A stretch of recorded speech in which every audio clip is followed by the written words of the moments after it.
ओम नमो भगवते वासुदेवाय। ओम नमो भगवते वासुदेवाय। श्रीमद् भागवतम चौथा कैंटो 20वां अध्याय हम शुरू करेंगे। इसका शीर्षक है महाराज पृथु के यज्ञ स्थल में भगवान विष्णु का प्राकट्य। तो हमने सुना किस प्रकार से महाराज पृथु ने उस यज्ञ को छोड़ दिया, 99th अश्वमेध यज्ञ को वहीं पर ड्रॉप कर दिया on the advice of Brahma. उसके बाद क्या हुआ? मैत्रेयी उवाच भगवानापि वैकुंठ साकं मद्वता विभु यज्ञैर्यज्ञपतिस्तुष्टो यज्ञभुक्तम भाषत।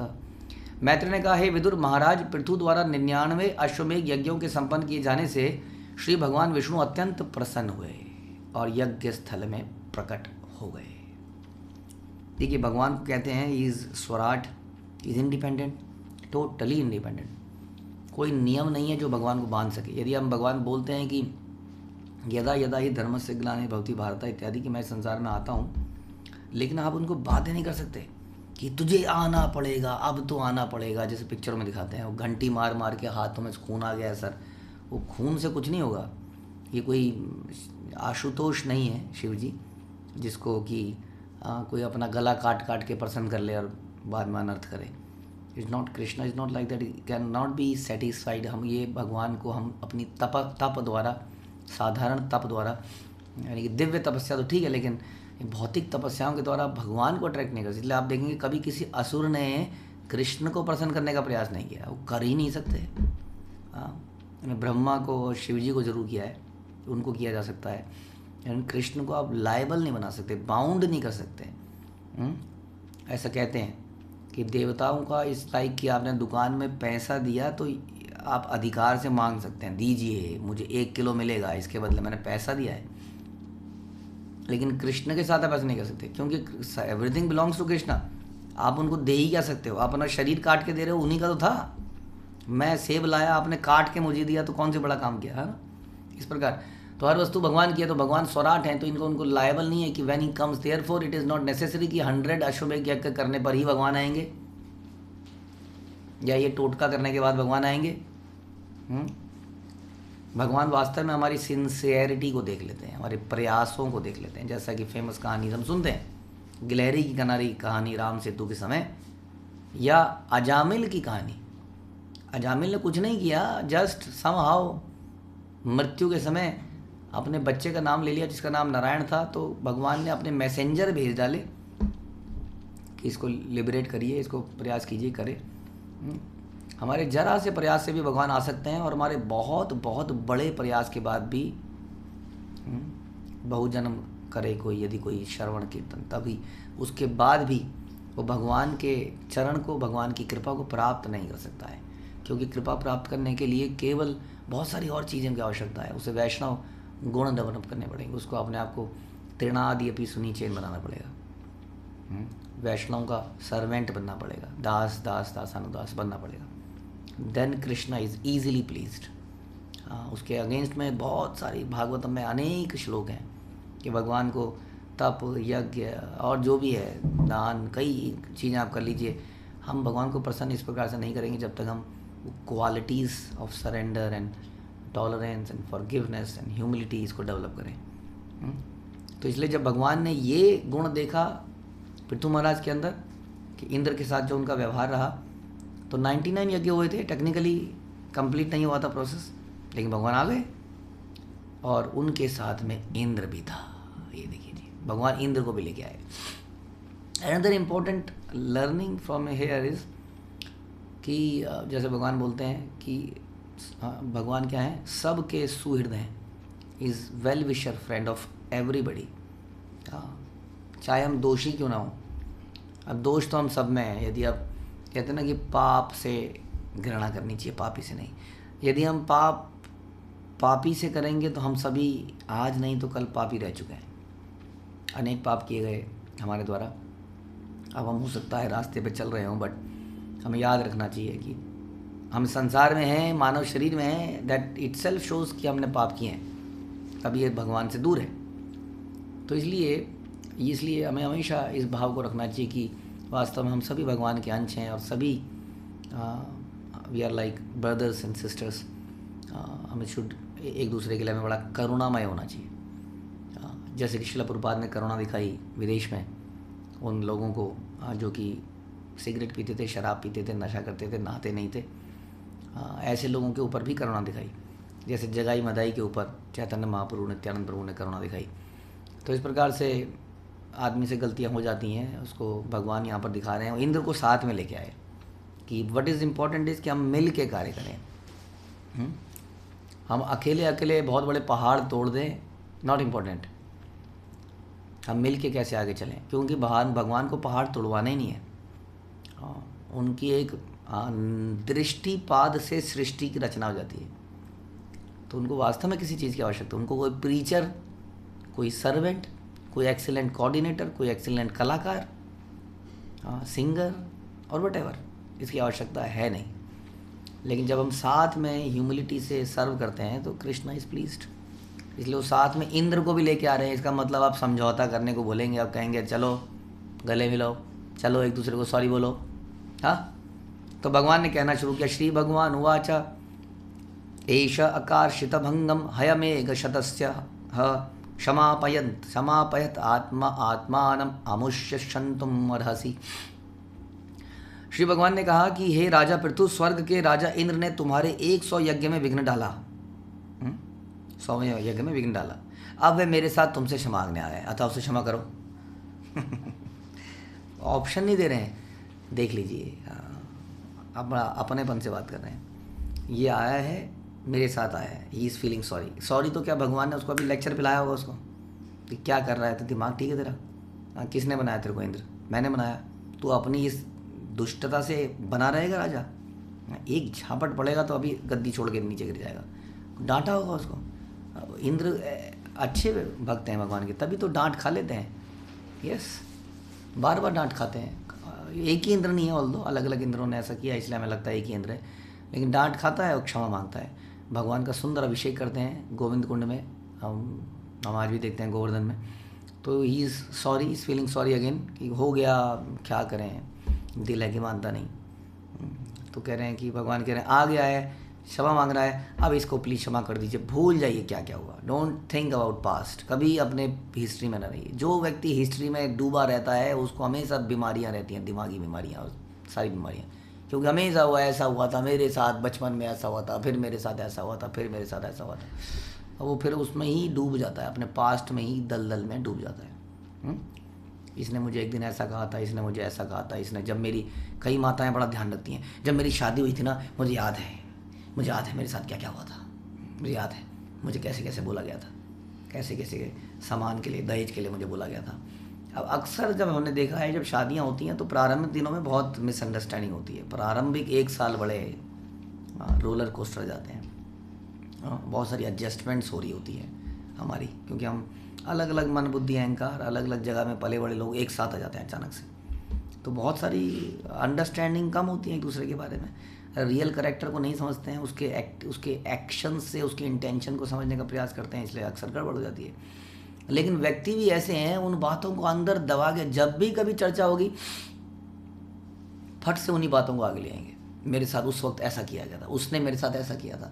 सो these are poor minds live, talk about events, they talk about people, और great minds discuss about future, करना क्या है, जीवन को जीना कैसा है। तो इसलिए उन्होंने कहा पुरानी बातों को छोड़ दीजिए, आगे सोचिए, इनको क्षमा कर दीजिए। सुधीह साधवो लोके नरदेव नरोत्तमा नाभिद्रुहन्ति भूतेम्यो नयर्हि नात्मा कलेवरम। हे राजन, जो परम बुद्धिमान तथा दूसरों का शुभचिंतक होता है वह मनुष्यों में श्रेष्ठ समझा जाता है। जो दूसरों का शुभचिंतक है, अपने दुश्मनों का भी सबके लिए प्रेर करता है, वह मनुष्यों में श्रेष्ठ समझा जाता है। पुरुष ऋषभ, सिद्ध पुरुष कभी किसी से द्रोह नहीं करता, क्योंकि वो ये जानता है कि मेरे साथ जो भी हो रहा है ये क्या है, जैसे हम कहते हैं इट्स अ पोस्टमैन, मेरे कर्मों के फल को देने के लिए कोई व्यक्ति आया है, इसमें इसका कोई दोष नहीं है। हाँ, ये तो मेरे कर्म थे तभी तो मेरे साथ में कुछ कर पाएगा, यदि मेरे कर्म नहीं होंगे तो कोई कैसे मुझे दुख दे सकता है। तो इसलिए किसी से द्रोह ही नहीं करता है। परम बुद्धिमान है, वे भली भांति जानते हैं कि भौतिक शरीर आत्मा से भिन्न है। मुझे जो भी कष्ट हो रहा है वो इस शरीर में हो रहा है, इस शरीर को हो रहा है। मेरा मुख्य कष्ट का कारण है कि मैं इस शरीर के अंदर हूँ, ये मेरा मुख्य कारण है। अगर ये शरीर नहीं होगा तो कोई भी ये दुख नहीं होगा। इसका मतलब वास्तविक प्रॉब्लम कि मैं इस शरीर में हूँ, इसका दोषी भी कोई है? हाँ, मेरी माँ है, उन्होंने मुझे पैदा किया। हाँ, मेरे पिताजी उन्होंने पैदा किया, तो ये उसके कारण से। ऐसा नहीं है, हम इस शरीर में अपने कारण से, अपने कर्मों से हैं, इसलिए कोई भी दोषी नहीं है वास्तव में। और जो दुख जो दे रहा है वो मेरे शरीर को दे रहा है, और मैं ही शरीर है हूँ। जब मैं शरीर को छोड़ दूंगा तो कोई मुझे कैसे दुख दे देगा बोला। तो इस प्रकार से बुद्धिमान व्यक्ति, सिद्ध पुरुष इस प्रकार सोचता है। हाँ, ऐसा बता रहे हैं भगवान कि आप इस प्रकार से सोचिए कि आपके घोड़े चुरे गए, जो भी हुआ ये कहीं ना कहीं कुछ हायर अथॉरिटीज़, हायर पावर्स, दैवी शक्ति, ये सब लोग प्ले कर रहे हैं। हम बहुत ही माइन्यूट, छोटे से संसार के अंदर हमारा अस्तित्व ही कुछ नहीं, हम जानते ही नहीं, जान ही नहीं सकते हैं कि क्या हो रहा है संसार में, क्यों हो रहा है, ऐसा क्यों हो रहा है, मेरे साथ ऐसा क्यों होता है, उसके साथ क्यों होता है, अच्छे के साथ बुरा क्यों होता है, बुरे के साथ अच्छा क्यों होता है, वटेवर। हम इसको समझने के लिए सक्षम नहीं है। इसलिए यही समझें कि जो हो रहा है वो सही हो रहा है। हाँ, ईश्वर की प्लानिंग के अनुसार हो रहा है, ईश्वर के नियम कानून के अनुसार हो रहा है, और मेरे ही कर्म का फल है। ये परम बुद्धिमान है, किसी से इसलिए द्वेष नहीं करता, घृणा नहीं करता। हाँ, इस प्रकार समझता है। तो बता रहे हैं कि नित्य प्रति के जीवन में हम देखते हैं कि यदि कोई पागल किसी की हत्या कर देता है तो उच्च न्यायालय का न्याय मूर्ति उसे क्षमा कर देता है।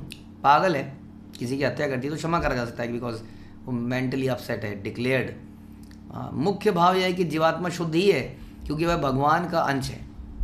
हमसे इस संसार में जो भी हो रहा है वो पागलपन की वजह से हो रहा है।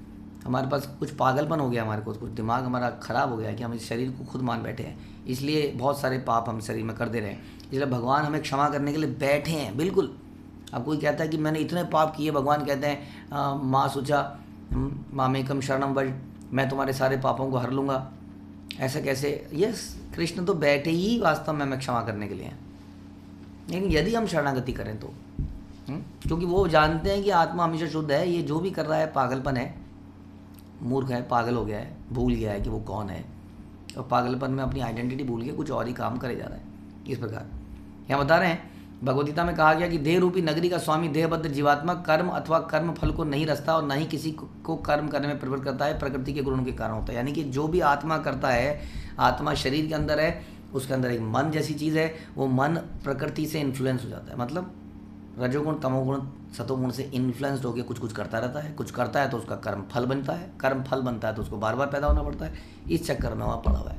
अगर इसको इस मन से अलग कर दिया जाए, इस शरीर से अलग कर दिया जाए, तो ये स्वतंत्र है, दिव्य है, शाश्वत, अजो नित्यो शाश्वतम पुराणो, ये शाश्वत है, पुराण है, भगवान का अंश है। तो that is the problem. Main problem is that we have this body, जिस बॉडी से ही सबसे हम अटैच्ड हैं, और यही हमारी सबसे बड़ी समस्या है, जिसको हम चाहते नहीं ना, हम मर जाएं, हम मरने से डरते हैं बहुत ज़्यादा। लेकिन वास्तव में यदि मरने के बाद दोबारा पैदा ना हो तो ये तो बहुत ही वरदान है, सबसे बड़ा मृत्यु। तो हमारी प्रॉब्लम यही है कि हम शरीर से इतने अटैच्ड हैं, और यही शरीर वास्तव में हमारी हर प्रॉब्लम का सोर्स है। लेकिन अब इस शरीर से ही इसको ठीक भी करना है, इस प्रॉब्लम को। यस, इस शरीर को ही यूज़ करके इस प्रॉब्लम को ख़त्म करना है। जैसे प्रभुपाद बताते हैं कि जहर को ख़त्म करने के लिए जहर से ही उसको काटा जाता है। इस प्रकार से शरीर को यूज़ करना है। पुरुषा यदि मुहंति त्वादृशा देव मायया श्रमेव परम जातो दीर्घया विद्रव सेवया। तो भगवान कहते हैं कि यदि तुम जैसे पुरुष जो पूर्व आचार्यों के आदेशों के अनुसार कार्य करने के कारण इतने उन्नत हैं, मेरी माया से मोहग्रस्त हो जाएं, तो तुम्हारी समझ सिद्धि को समय का अपव्यय मात्र माना जाएगा, वेस्ट ऑफ टाइम। तुम जैसे पुरुष, हे पृथु महाराज, तुम मेरी माया से मोहग्रस्त मत हो। समझो बात को कि हर चीज़ किस लिए है, क्यों है। यदि तुम मोहित हो गए तो तुम्हारे जो भी किया वो क्या होगा? इट्स अ वेस्ट, समय का अपव्यय माना जाएगा। इसी तरीके से हम लोग बहुत आध्यात्मिकता में आगे बढ़ रहे हैं, काम फिर भी ऐसे करे जा रहे हैं, फिर वही काम करे जा रहे हैं, सारे लेक्चर सुन रहे हैं दिन रात, फिर आपस में हमारे मतभेद हैं, फिर हम एक दूसरे को ताना मार देते हैं, ये मोटा है, ये मोटी है, चल रही मोटी, चल रहे मोटे। जस्ट थिंक, दिमाग से सोचिए, क्या हम ऐसा कर देते हैं? एक समस्या तो ये है, हमने अपने आप को शरीर मान रखा है। एक समस्या ये कि हमने सामने वाले को भी शरीर मान रखा है, और कर्म कर रहे हैं क्या? उसको बोला ना, है मोटी, तो क्या किया, कर्म खड़ा कर लिया अपने लिए। अब क्या होगा, अगला जन्म होगा, उसमें क्या होगा, उसमें मैं भी मोटी बन जाऊंगी। Krishna's balancing act. ध्यान रखना चाहिए, किसी को ताना मार देना, किसी को कुछ कर देना, अपने आप को सुपीरियर समझ लेना, दीज ऑल क्या माया से मोहग्रस्त हो गए। तो हमने जो भी किया, जपा, श्रवणम, कीर्तनम, वो सब वेस्ट हो गया। जस्ट लाइक जैसे हम बार बार बोलते हैं कि नहाने गए थे और नहाने के बाद हाथी जनाब आए और उन्हें धूल अपने ऊपर फिर से डाल दी, खुजली में लग रही थी नहाने के बाद, क्योंकि नहाया नहीं था ना कभी। नहाना भी कई लोगों को ऐसा लगता है अरे क्या दर्द हो गया शरीर में, तो उसके शरीर साफ साफ सब लग रहा, तो अच्छा नहीं लग रहा था साफ शरीर। हाँ, धूल डालो इसके ऊपर, फिर से धूल डाल ली। उस तरह से लेक्चर सुना, सब कुछ किया, नोट्स भी बनाए, नोट्स बोल भी दिए, हाँ मुझे आशीर्वाद दीजिए कि मैं ऐसा कर पाऊँ, मैं ऐसा ना कर पाऊँ, लेकिन जाके करा फिर भी वही। हाँ, इसको कह रहे हैं समय का अपव्यय मात्र, और कुछ नहीं किया हमने। इतनी मेहनत करी, इतनी मेहनत से भक्ति के प्रोसेस को अपनाया, लेकिन कार्य फिर भी वही किया। मूर्खता, बिकॉज ऑफ लैक ऑफ चिंतन, लैक ऑफ जो भी है, शुद्धता, अपने आप में ही अपने आप को सब कुछ समझ लेना, वट एवर मैनी रीजन्स। इसके विपरीत हमें शालीनता, सहनशीलता, टॉलरेंस डेवलप करना चाहिए, अदरवाइज़ हम नहीं जा पाएंगे भगवान के धाम में। हमें लग रहा है कि हमने बहुत कुछ कर लिया। यहाँ बता रहे हैं, समस्त सिद्धि को समय का अपव्यय मात्र मानना चाहिए, यदि आप इस प्रकार मोह से ग्रस्त हो जाएं तो। इस श्लोक में बताया गया कि वृद्ध का अर्थ बता रहे हैं बूढ़ा, और सेवा का अर्थ सेवा। पूर्ण ज्ञान तो आचार्यों या मुक्त जीवों से प्राप्त होता है, बिना परंपरा के किसी को पूर्ण ज्ञान प्राप्त नहीं हो सकता। पृथु महाराज को इसी प्रकार की शिक्षा प्राप्त थी, लेकिन यहाँ बता रहे हैं कि ऐसा व्यक्ति भी कई बार मोहित हो सकता है। ध्यान रख लिए। इसलिए मुख्य चीज़ क्या है, मुख्य चीज़ बार बार हम बता रहे हैं, ये नहीं है कि आप बहुत बढ़िया साधना कर रहे हैं, क्योंकि उसको बहुत बढ़िया माना कैसे जाए, वो टेक्निकली बहुत अच्छी है, लेकिन उसमें भाव रूप में बहुत सारी कमियां हैं। तो भाव क्या है, अगेन त्रिनादीपी सुनीचीन, जो हमारे आचार्यों ने मुख्य रूप से रूप गोस्वामी, रूपानुग इस परंपरा के अंदर सनातन गोस्वामी, रघुनाथ गोस्वामी, सारे षट गोस्वामियों ने और बाद में आए हुए आचार्यों ने हमें ये दिखाया कि ये मुख्य भाव है, विद्या ददाति विनयम, कि वास्तव में हमारे अंदर ये विनम्रता पैदा होनी चाहिए, तब भगवान प्रसन्न होते हैं। तो यही पृथु महाराज को यहाँ पर भगवान आ गए हैं, अवतरित हो गए हैं इंद्र के साथ, और पृथु महाराज को ये समझा रहे हैं। ऑल्दो उन्होंने वही किया था जो ब्रह्मा जी ने कहा, लेकिन एक तरह से इंद्र को भी तो समझाना था ना, इंद्र को समझाया जा रहा है। समझा किसको रहे हैं, समझा रहे हैं पृथु महाराज को, देखिए, और पृथु महाराज को पब्लिकली समझा रहे हैं, इंद्र को प्राइवेटली समझा के आए, क्योंकि अभिमानी व्यक्ति को उसका अभिमान ज़्यादा है ना, उसको प्राइवेटली समझाना पड़ जाता है कई बार, लेकिन अपने को, अपने प्रिय को तो पब्लिकली भी डांट दिया जाता है। तो इस प्रकार से पृथु महाराज को भगवान सबके सामने समझा रहे हैं। Although what he did is was perfect, he already renounced, उन्होंने छोड़ ही दिया था। हाँ, फिर भी ऐसे में हमारे सीनियर अगर कुछ वचन कहें, भगवान कुछ वचन कहें, तो उनको अंदर जाना चाहिए कि ये मेरे लिए तो नहीं है, इसमें मुझे क्या करना है।